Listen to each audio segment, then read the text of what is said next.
Sziasztok, interjút készítünk Márok Balázsról. Beszélj bele, légy.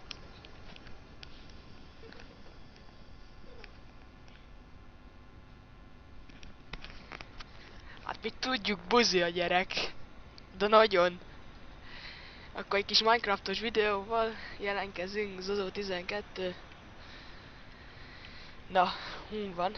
Gyere Béla, mutasd meg, na, ez kicsi ez a tér. A kurvónyád. Alljak a gyerők. A buzifej. Milyen fekete gyapjú. Kinek beszélsz te, punci pöcögtető? Na gyere Béla. Mutasd meg, hol van Magyarország, a Dunálkacsán. Hát a szemébe van, te padparaszt, nem végül padparaszt. Kinek dumál, gyere ide, ezt beszélj a mikrofonba, te majom geci. Azt hiszed, olyan menő vagy, hogy fokhagymás nápolyt eszel, mi? Nekem zörögsz papírzecskó. Anyád mekkora festmény. Gyere mutasd meg, Gyulácskám, van az északi középhegység. Ha ott van, hát északon van. Aha, nincs betöltve! Add!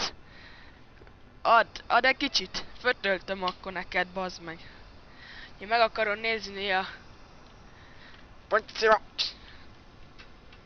Milyen képeimet? Itt a tornaterem látható. Kicsit fura. Nem baj ez, de legalább megtartja a homok. Tornaterem. Fiöltöző. Tornaterem fenn, fiöltöző, lányöltöző. Most felmegyek. Itt van, hogyha ezt kérdezi valaki, ez egy kötél akart először enni, de tudjátok, Minecraft. Ilyenre sikerült a kötél. Tucsok. Itt a fa, ami a fasz, ami a Bazsi seggébe bele szokott állni. Ugye? Itt szoktam lakni. Itt ebbe a homokra. Anyád, hogy mi?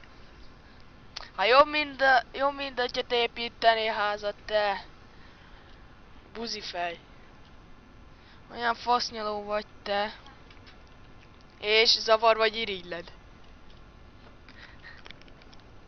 Ne mondd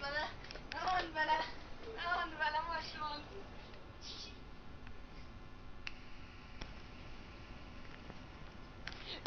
Márok buzi nem mer megszólalni. Ilyen fasz.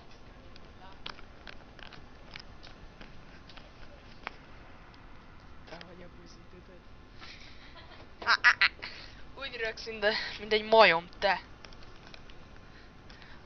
Olyan fasz vagy, te. Buzi gyerek. Ne ez a szoci nyelv. Hát császok, ennyi volt.